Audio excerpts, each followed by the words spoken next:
Assalamualaikum warahmatullahi wabarakatuh. Halo semuanya, apa kabar? Mudah-mudahan selalu baik ya, dan masih tetap semangat untuk belajar kembali dengan saya. Kali ini kita akan belajar tentang transformasi geometri bagian yang kedua, yaitu refleksi atau pencerminan. Namun seperti biasa, sebelum pembelajaran dimulai, kita senantiasa mengharap ridho dari Allah Subhanahu wa Ta'ala serta kelancaran dan kepahaman dalam belajar dengan membaca bacaan basmalah bersama terlebih dahulu. Bismillahirrahmanirrahim.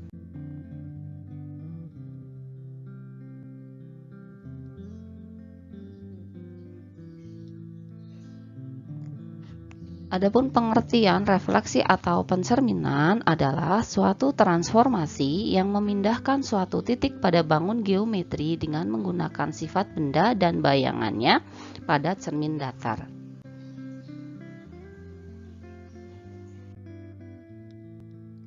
Sifat-sifat refleksi atau pencerminan, yang pertama, pada refleksi jarak benda dengan cermin sama dengan jarak bayangannya pada cermin. Yang kedua, garis yang menghubungkan titik-titik pada benda dengan titik-titik pada bayangannya tegak lurus dengan cermin. Dan yang terakhir, ukuran dan bentuk bayangan sama dengan bentuk benda.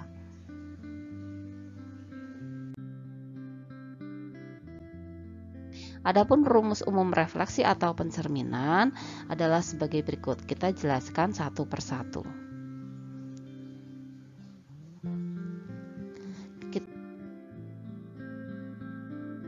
Mulai dari pencerminan terhadap sumbu X dan pencerminan terhadap sumbu Y. Apabila ada sebuah titik X, Y dicerminkan terhadap sumbu X, nanti bayangannya bagaimana. Kemudian titik X, Y terhadap sumbu Y juga bagaimana bayangannya. Kita mulai dari contoh yang pertama terlebih dahulu.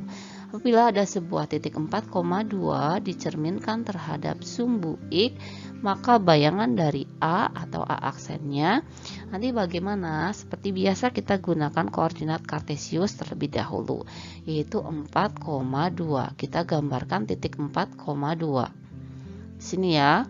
Kemudian cerminkan terhadap sumbu X. Kita ingat bahwa jarak benda dan bayangannya harus sama, maka kita gunakan penggaris saja. Dan titik-titik yang menghubungkan juga harus tegak lurus dengan cermin. Nah, ini ya, tegak lurus sehingga bayangan dari A atau A aksennya berarti ada di titik 4, min 2. Jadi kalau ada A 4,2 dicermin terhadap sumbu X, bayangannya adalah 4, min 2. Kita tuliskan terlebih dahulu. Oke, kemudian contoh yang kedua. Contoh yang kedua ya. Ada sebuah titik B. Nah, misalnya min 3,1. Min 3,1 masih dicerminkan terhadap sumbu X. Maka bagaimana B aksennya? Kita gambar di situ titiknya min 3,1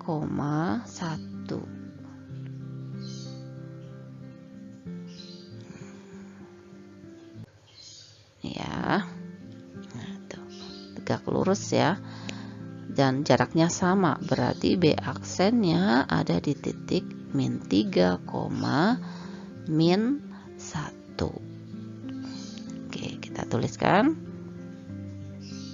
min 3, min 1. Sehingga bisa disimpulkan bagaimana kalau X, Y terhadap sumbu X. Berarti X-nya tetap ya, yang berubah adalah Y-nya menjadi negatif Y atau min Y. Cukup jelas ya? Tadi pencerminan terhadap sumbu X. Sekarang terhadap sumbu Y. Apabila ada sebuah titik, contohnya adalah titik C, 3,4 terhadap sumbu Y. Kita gunakan koordinat kartesius. Kemudian jangan lupa kita hubungkan jaraknya itu harus sama. Kalau 3 kotak berarti 3 kotak. Nah, inilah bayangan dari C aksen. Ada di titik min 3,4.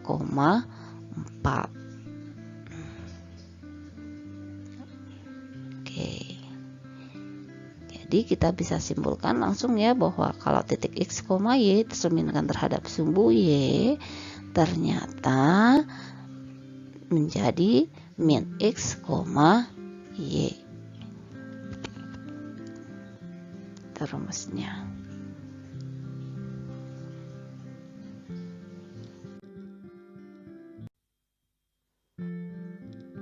Baik, berikutnya pencerminan X, Y terhadap garis Y sama dengan X.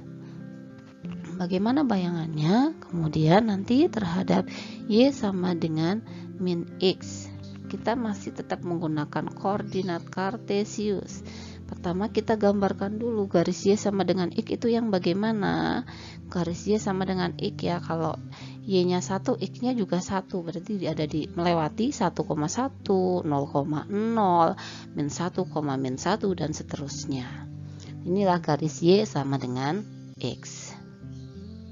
Ambil contoh sebuah titik A 4,2 dicerminkan terhadap Y sama dengan X. Bagaimana bayangan A-nya?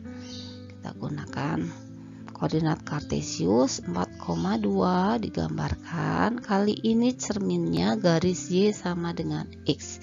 Kita gunakan penggaris biar lurus, karena syaratnya harus tegak lurus ya. Ini jaraknya itu. Berarti ini adalah A aksennya. Ternyata A aksennya jadi berapa ini titiknya? Ada di titik 2,4. Tadinya 4,2 menjadi 2,4. Sehingga kesimpulannya kalau X, Y berarti P aksennya menjadi Y, X. Paham ya? Kemudian sekarang terhadap Y sama dengan min X. Maka kita gambarkan dulu Y sama dengan min X. Misalnya ini ya, berarti melaluinya ada 1, min 1, kemudian ada min 1,1 dan seterusnya. Ini yang condong ke kiri, ini Y sama dengan min X. Kita ambil contoh, ada sebuah titik yaitu titik B di titik 1,3 dicerminkan terhadap garis Y sama dengan min X, maka B aksennya berapa? Jangan lupa gunakan penggaris, jarak harus sama dan tegak lurus titik-titiknya dengan cermin. Nah ini ya, ini B 1,3. Ternyata bayangannya ada di min 3, min 1. Jadi kita tuliskan dulu 1,3 cerminkan terhadap Y sama dengan min X, min 3, min 1. Artinya berarti kalau titik X, Y dicerminkan terhadap Y sama dengan min X adalah bayangannya menjadi min Y, min X.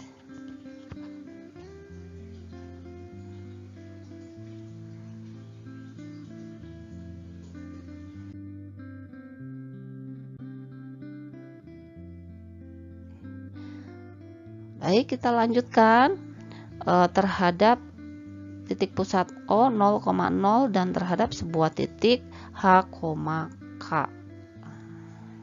Bagaimana bayangannya dari titik X, Y? Kita mulai dari O 0,0 terlebih dahulu. Ada sebuah titik B, misalnya 2,1 dicerminkan terhadap O 0,0, maka berapa bayangan B atau B aksennya? 2,1. Kita gambarkan dalam koordinat kartesius. Ini ya, B. Kemudian dicerminkan terhadap titik pusat O 0,0. Maka kita gunakan penggaris kembali ya, itu jaraknya harus sama antara bayangan dengan cermin dan benda dengan cermin. Dan harus tegak lurus. Nah, ini berarti ini bayangannya, B aksennya. Ada di titik berapa itu? Min 2, min 1. Jadi bayangan 2,1 dicerminkan terhadap O 0,0 min 2, min 1. Sehingga kesimpulannya kalau ada X, Y berarti menjadi min X, min Y. Cukup jelas ya. Kemudian contoh yang kedua, sekarang terhadap titik H, K.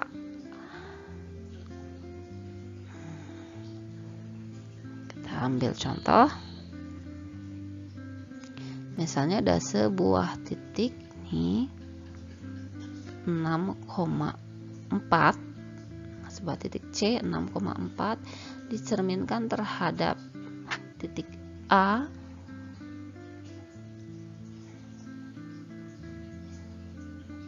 yaitu titiknya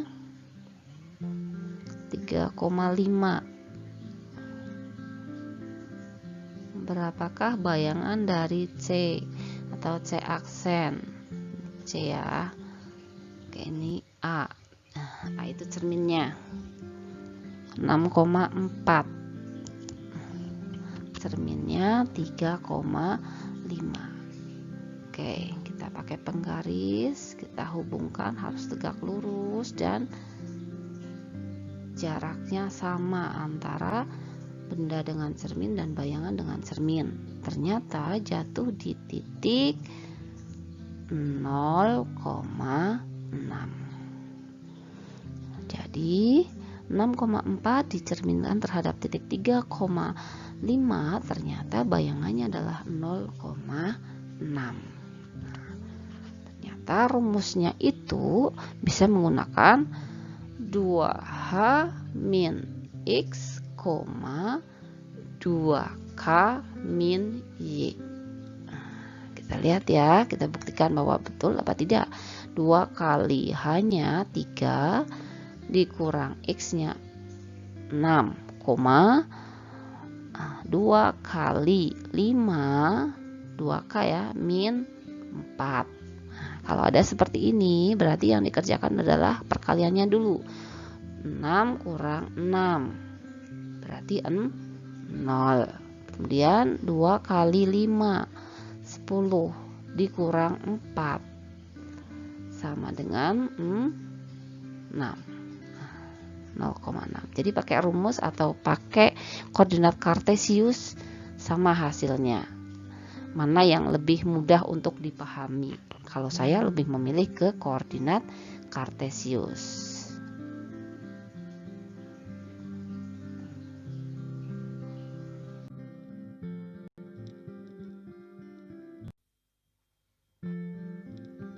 Sekarang bagian titik X, Y kalau dicerminkan terhadap garis X sama dengan H bagaimana? Dan kalau dicerminkan terhadap garis Y sama dengan K juga bagaimana? Kita awali dari contoh terlebih dahulu. A 5,2 dicerminkan terhadap garis X sama dengan 2. Berapa bayangan A aksen? Kita mulai dulu menggambar garis X sama dengan 2. Ada di mana? Ternyata ini ya, di X-nya yang sama dengan 2 itu.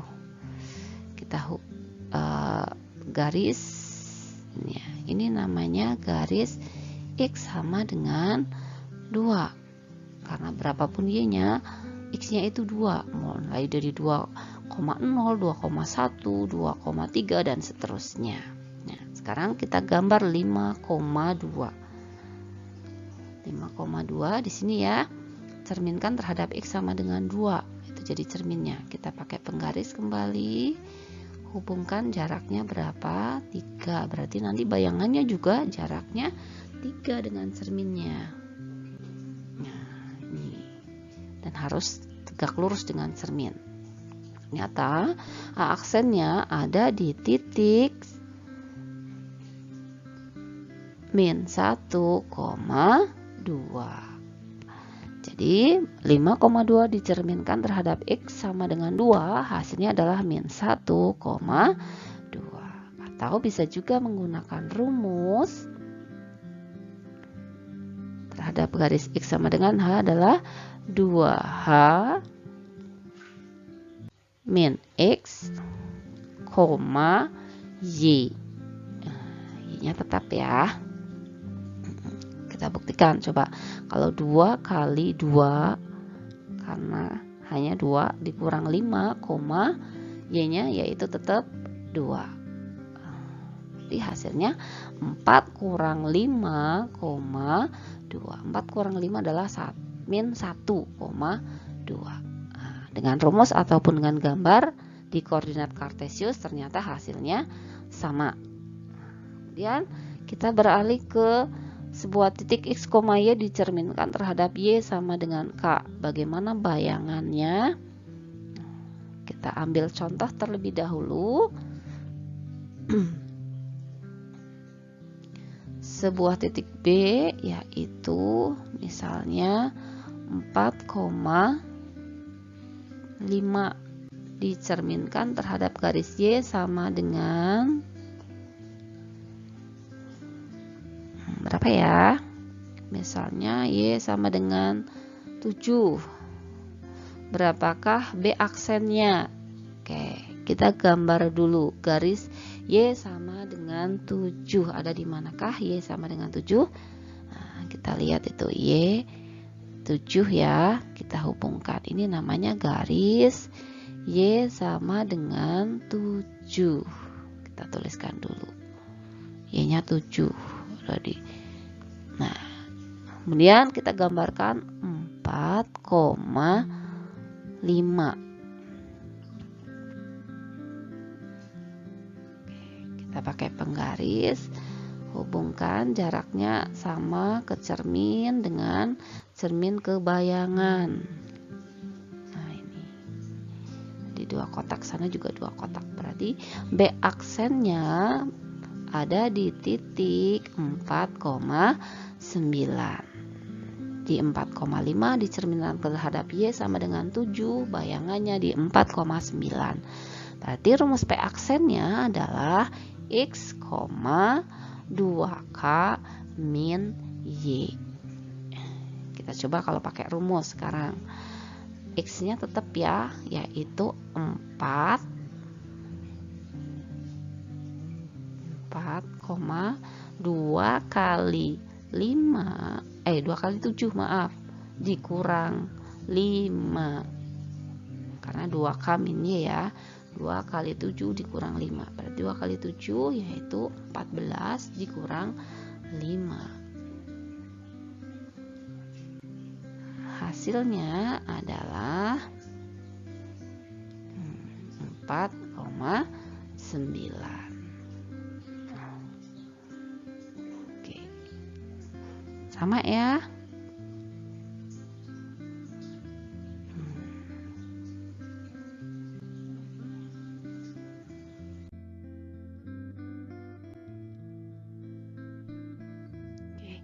Jadi dari penjabaran tadi kita bisa sajikan dalam tabel rumus umum refleksi atau pencerminan. Ada 8 rumus umum yang bisa kalian hafalkan, ataupun kalau tidak mau menghafalkan berarti harus pakai koordinat kartesius. Nah, ada 8. Silakan bisa dipilih mau pakai rumus atau mau memakai gambar di koordinat kartesius. Pilih yang paling mudah menurut kalian.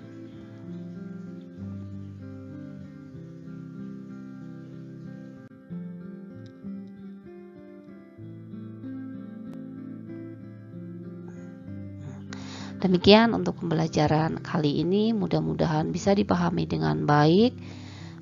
Kalau misalnya kalian ada pertanyaan, nanti bisa japri Bu Guru atau WA ya. Bisa kita diskusikan secara bersama-sama. Mari kita tutup pembelajaran kali ini dengan bacaan hamdalah bersama. Alhamdulillahirabbil alamin. Sampai jumpa di pertemuan berikutnya, yaitu tentang rotasi. Mudah-mudahan apa yang kita pelajari kali ini bisa bermanfaat dan bisa dipahami dengan baik. Terima kasih atas segala perhatian dan mohon maaf atas segala kekurangan. Wabillahi taufiq wal hidayah. Wassalamualaikum warahmatullahi wabarakatuh.